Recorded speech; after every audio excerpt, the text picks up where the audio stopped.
Qatar Airways boasts having the world's best business class. But is this true? Tonight, I'm flying Qatar Airways business class from Bangkok, Thailand to Oslo, Norway, transiting through Qatar. As you're about to see, these two flights offer surprisingly different business class experiences, and not always as great as you might expect. Does Qatar Airways really have the world's best business class? Stay tuned and find out.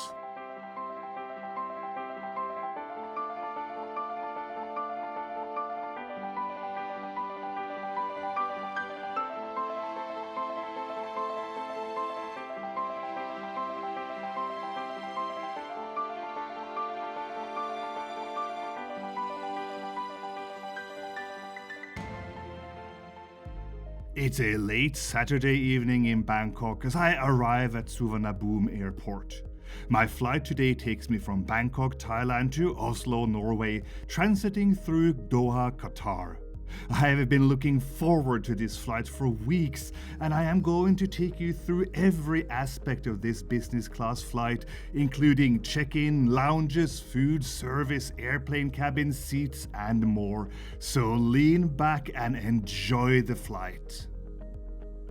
Even though it's almost 11 p.m., Suvarnabhumi Airport is teeming with life. I am anxious to get to one of my absolute favorite luxury services at this airport, so I quickly locate the Qatar check-in counters, and about 5 minutes later, I'm checked in and ready for security and immigration. I head for the priority check-in at the airport and swiftly pass through both security and immigration, where there are basically no queues at all. Because these areas prohibit filming, I cannot show you any video, but it's fair to say that the absence of any queuing during check-in, security, and immigration makes flying business class so much more relaxing. Suvarnabhumi seems to be an airport that never sleeps. I make my way through the tax-free shops and branded stores, headed for what might be my favorite business class lounge ever, the Qatar Lounge at Suvarnabhumi Airport. I am greeted at the entrance by several friendly staff who kindly inform me that I do not need to keep track of time. They will notify me when I need to proceed to my gate. The interior of the lounge is stylish and with a peaceful atmosphere. I do miss having a view of the apron as I enjoy watching planes coming and going, but I guess I can't have my cake and eat it too. Speaking of cakes, I arrive feeling hungry because I know this lounge won't disappoint when it comes to food. It offers a la carte dining as well as an impressive buffet, and I spend the next hour indulging in a wide variety of dishes that the lounge has to offer.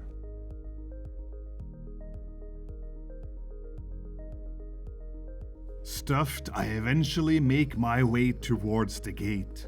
Because the first leg of my trip is a night flight, I cross my fingers that Qatar Airways business class suites will live up to their reputation and give me a good night's sleep.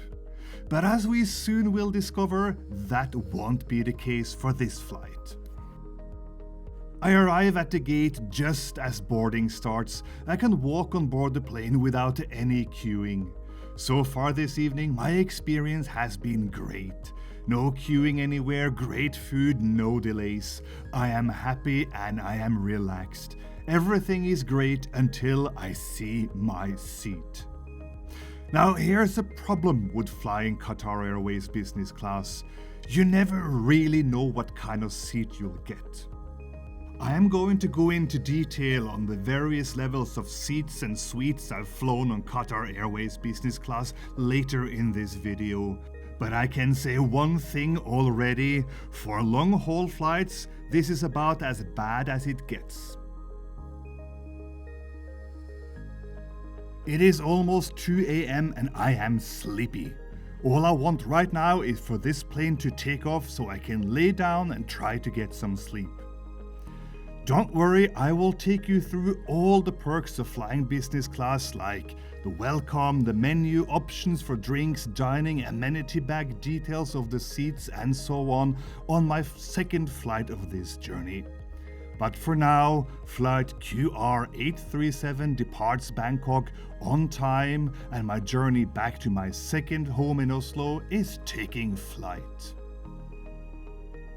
As soon as the fasten seatbelt sign turns off, I change into my Qatar-provided pajamas, eager to get some shut-eye. This flight offers turn-down service, which makes an otherwise sad-looking seat a little bit more comfortable for the 4 to 5 hours of sleep I hopefully have ahead of me. Closing my eyes, I am already looking forward to the breakfast awaiting me in a few hours. Sunrise over the Arabian Sea. The staff just woke me up in time for breakfast. For me, it's pretty random whether I can get a good night's sleep or not when flying, and this night was somewhere in the middle.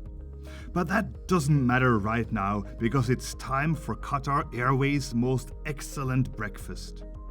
This meal is a 3-course extravaganza with one of my favorite main courses, the Qatari breakfast.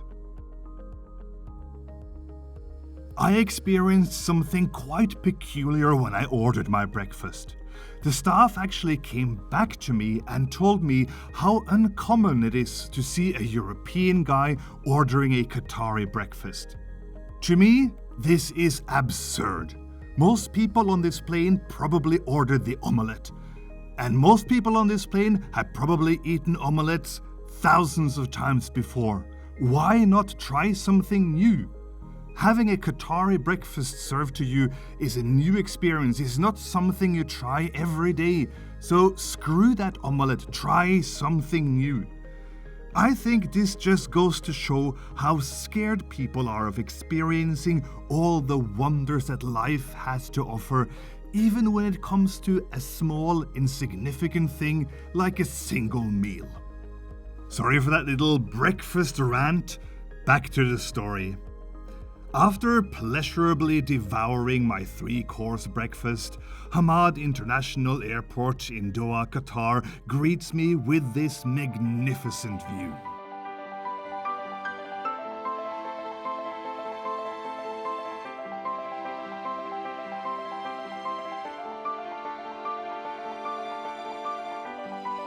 One thing I've always found odd about Hamad Airport is the extensive use of buses.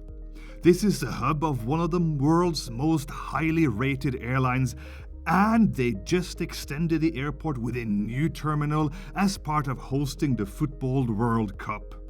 Why don't they have enough gates? If you have any idea, any answer to this question, please let me know in the comments. However, this early morning, I am greeted with a pleasant surprise as I disembark. Apparently, we have been upgraded to the first-class buses. Qatar Airways operates different buses for economy, business, and first class, and as much as airport shuttle busing suck, at least it's a new experience. As a frequent traveler, I've developed a routine whenever I have a 2-3 hour transit. First, I head to the lounge for a refreshing shower. I always carry an extra set of clothes in my carry-on. The Al Muryan Lounge in Doha has the best showers I've ever experienced in any business class lounge, but feel free to disagree with me in the comments. The Al Muryan Lounge is huge and spans 2 stories. It can give you a bit of a mall feeling, and it's anything but quaint. Following my refreshing shower, it's time for a nibble. This lounge offers buffet as well as a la carte, and compared to other business lounges I've visited, food-wise, it's among the better. Gotta be careful though, I know there is another meal waiting for me on my second flight. It's time to head for my gate, which happens to be part of the newly built terminal. Transiting through Doha Airport is usually a breeze, and finding your way around the airport is easy. I must also say the new terminal looks amazing.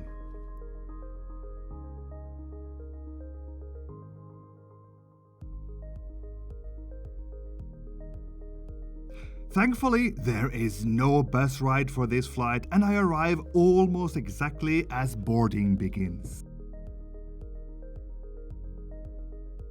Finally, a proper seat. Based solely on my own experience flying Qatar Airways, the airline operates 3 different kinds of business class seats.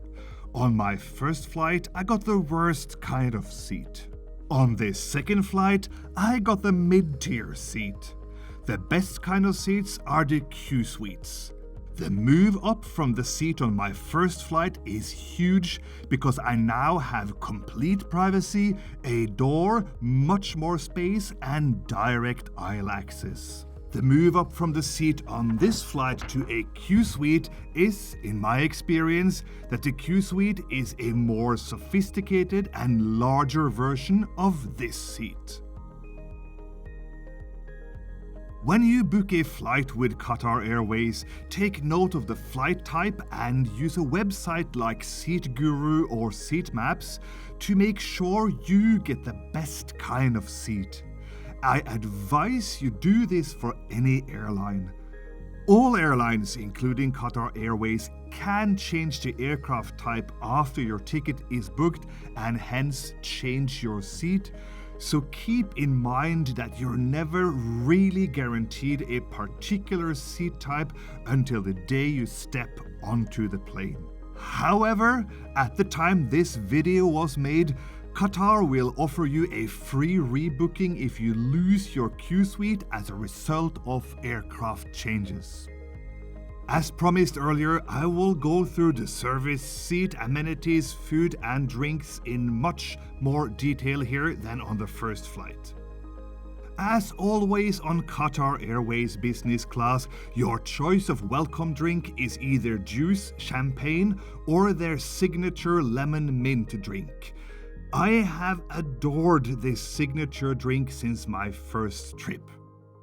I would expect an airline of this caliber to offer a heated towel before takeoff and not what looks like a wrapped disinfecting wipe. Let's explore the seat. There are outlets for any electrical socket you may desire, USB, and my favorite, wireless phone charging. The seat can be extended to a full flat configuration, and I, being a fairly tall guy, have plenty of leg room. The windows don't have blinds but rather a dimming function, which means you can decide for yourself how much light you would like to let in. A disadvantage of this feature is that the crew can override your selection, something they might do during night flights. The door gives you full privacy. Qatar Airways movie selection is huge and consists of a wide selection of both new and old movies, suitable for all kinds of audiences. Noise-cancelling headphones are of course provided. In order to fully enjoy the soon-to-be-served meal, it might be an idea to visit the bathroom. I must admit that my favorite part of these bathrooms are the windows. You are provided basic amenities like shaver and toothbrushes. The moisturizer from Diptyque has, at least to my nose, a fabulous scent. More about that when we open the amenities bag. Qatar Airways offer dine on demand, which means you can have your meal or meals whenever you like. As you can see from the menu, there is plenty to choose between. There are separate menus for drinks, wine, champagne, spirits, sodas, and alcohol-free options. I must admit, the highlight of my business class trips tend to be the meals. For my admittedly early dinner, Qatar Airways offer a selection of 3 different starters, 4 different main courses, 2 desserts, and an assortment of bread. If you're up for a lighter meal, there's also the option of a breakfast. My starter is the sesame seed tuna. This is followed by the main course, which is black Angus beef. Both are beautifully presented, and I'm particularly fond of the little fake candle, which helps set the mood. For dessert, I chose the chocolate praline galette, and I'll gladly admit I have no clue what most of those words meant. In short, it's a pastry covered in brown sugar, nuts, cream, and fresh berries. All in all, the combination of variety of menu options, presentation, and taste, I have yet to encounter a business class which can do a better job of dining than Qatar Airways. But I urge you to give me your own experiences and your own opinions in the comments. It might be my weakness for their scents, but the hand cream, moisturizer, lip balm, and perfume from Diptyque are amazing. These socks look flimsy, but I tend to use these for going to the gym, and normally they last for at least a year. So in short, they last as long as any other socks. A sleeping mask is of course mandatory for any business class flight, and you will get a pyjama on request. As we descend upon Oslo, we are met by a barren landscape just released from the harsh grip of winter and not yet greeted by the life of spring. Is it worth it? Is it worth flying business class compared to economy? First of all, if you are even in a situation where this is a relevant choice for you, consider yourself extremely lucky. Numbers vary greatly, but the highest estimate I could find is that around 20% of the world's population have ever been on a plane, possibly as low as 5%, and much less on business class. Consider yourself exceptionally lucky if flying business class is an option for you at all. That being said, I'm going to give you a very simple method you can use to validate if flying business class is worth it for you. I paid around $3,000 for a round-trip flight from Oslo to Bangkok. An economy class ticket would have set me back around $1,000. In other words, I paid $2,000 for a business class ticket compared to an economy class ticket. And here is your answer. If you are willing to fly substantially less comfortable for $1,000, but have another $2,000 available to spend on anything you'd like, fly economy. If you are willing to spend $3,000 for a very comfortable travel experience at the expense of having $2,000 less in your wallet, fly business. My name is PK, a Norwegian living both in Oslo, Norway and Bangkok, Thailand. If you've enjoyed this video, please like, subscribe, share, leave a comment. It helps tremendously. Thank you.